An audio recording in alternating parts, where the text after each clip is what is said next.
Hello, true duelists. My name's Craig Fee, and here's what's made news this week. YCS Orlando is happening this weekend, so rev up those online purchases before card prices jump once again. The first look at the new nostalgia archetype from Maze of the Master, and you won't believe it, there's some nostalgia pandering. 2 new tactical tri-decks in the OCG remind you just how little Konami cares about the TCG. Big things happening in Europe with a charity event and what seems to be the world champion standard for how to treat children. Welcome to the Yu-Gi-Oh! Update. YCS Orlando, coming this month and this weekend to an Orlando near you. That is, of course, assuming you live near Orlando, Florida, and not Orlando, Oklahoma, because don't worry, Oklahomans, you don't need to comment. We both knew it wasn't about your Orlando. The first YCS of the year is set to kick off with a nice big shakeup to the metagame, and by that I mean no big shakeups to the metagame whatsoever. This is, of course, the first event where Ryzeal and Malice will be the top dogs with no contest from the likes of Snake Eye or the other former meta deck that you don't like, which I guess would be like Yubel, since that's still a solid deck, but whatever. There's of course the existence now of Molcharmy Meowls, which does have a solid use against Malice, I should think, so make sure you overpay for this $55 card now before it performs moderately well in a feature match, and then jumps up to $70. I say sarcastically, and really only bring it up so I can then add the obligatory "this is not financial advice" afterwards, since that's what all the cool kids are doing these days. This event is starting tomorrow, offering the wildlife at SeaWorld the rare opportunity to not be the animal suffering the most in Orlando, as players going second against Malice will officially take that title from the Orcas. Congrats to them, I guess. And with that, my friends, it's the closest Konami will ever get to environmental activism by making you hate Malice that much, because I don't know, everyone just hates Malice. It'll of course be followed by YCS Birmingham next weekend, and speaking of future events, Konami has also announced YCS Rhode Island to take place on the weekend of May 3rd and 4th, which offers endless opportunities for Family Guy memes that will surely never get old. And even worse, the potential of me doing some of the worst impressions of Family Guy characters ever put onto video. But we'll save that for a future one when I've truly run out of ideas.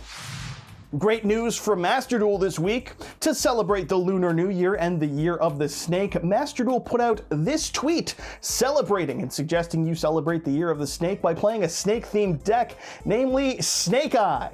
Is that something you'd like to do? Do you want to play Snake Eye? Do you want to have a Snake Eye mirror match? Is everyone on the planet still fully in love and enamored with Snake Eye format? It makes sense that they tweet about it, since Snake Eye is such a beloved deck and there wasn't outright cheering at a YCS and the TCG when they banned the original Sinful Spoil card. But no.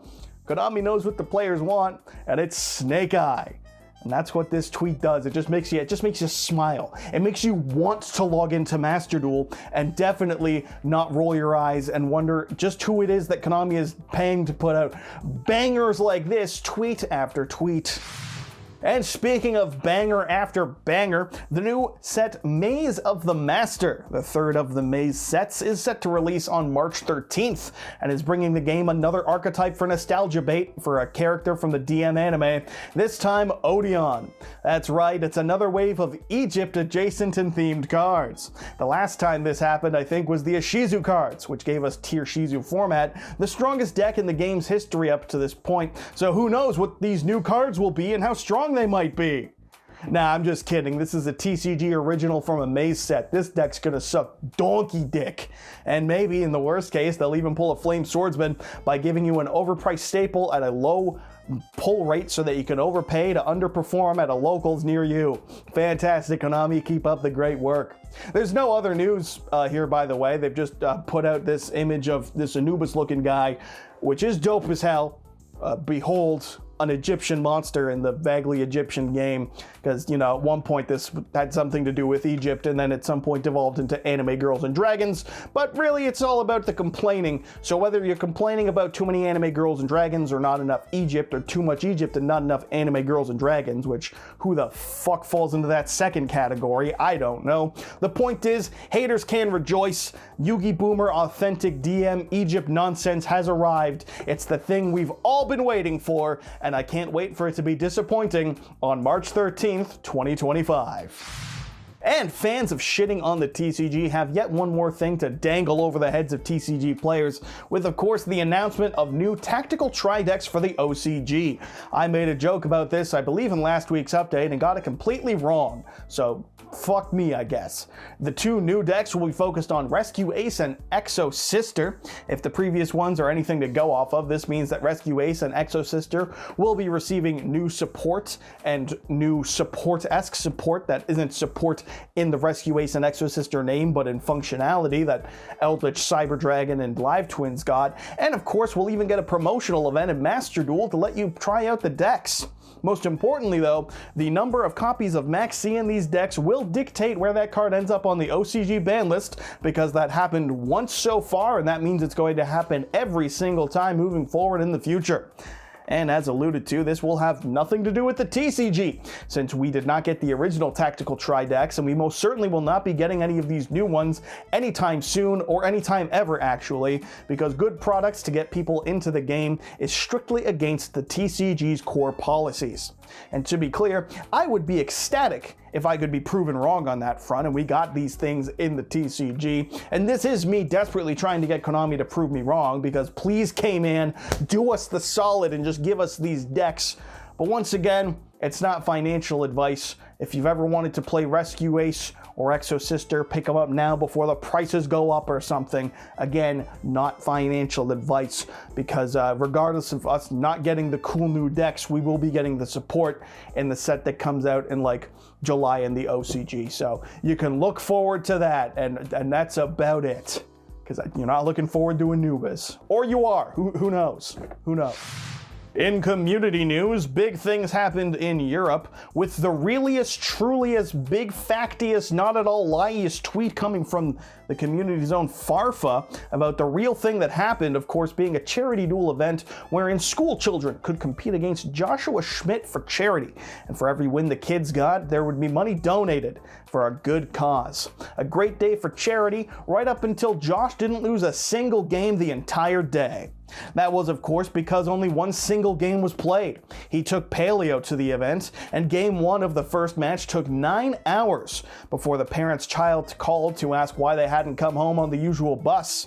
They missed it because of the length of the duel, and after that phone call, the match had to be called in time, with no one winning or losing, except for, of course, people's value on the perception of time. The child was, of course, then left to walk home alone in the rain, as that would be a good lesson to learn, something else that a German parent might tell their child. I have no idea. I'm not German, or a parent, or a child. None of this applies to me. There was also news about a crazy event set to happen at Orlando from some of your other favorite content creators as well. In a series of tweets from both Gage and MBT, there was a joke about getting some Omega Gok Gok 3000 Goblin Bikers Gone Wild Gabonga Gone Bonkers Wild Sloppy Toppy head style, but I've already used Farfa's and Josh's tweets to carry this segment enough, and also because there's a non-zero chance that I might run into Gage and or MBT at, say, the NAWCQ if I were to decide to go, I'd rather not run the risk of having them see me and recognizing me on the off chance they see this video as being the guy who joked about them engaging in sexual acts with one another. Because by far the most shocking thing about Gage is that he is in fact a real person that exists. So out of respect for that, I will not be joking about it.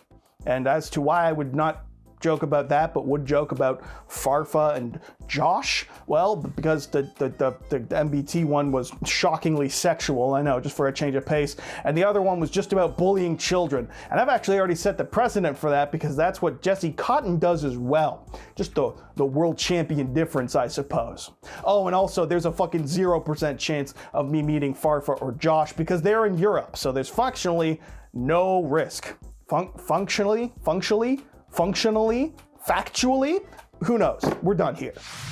And so that wraps it up for this week's update. As always, I've been your host, Craig Fee. Yup, that's me.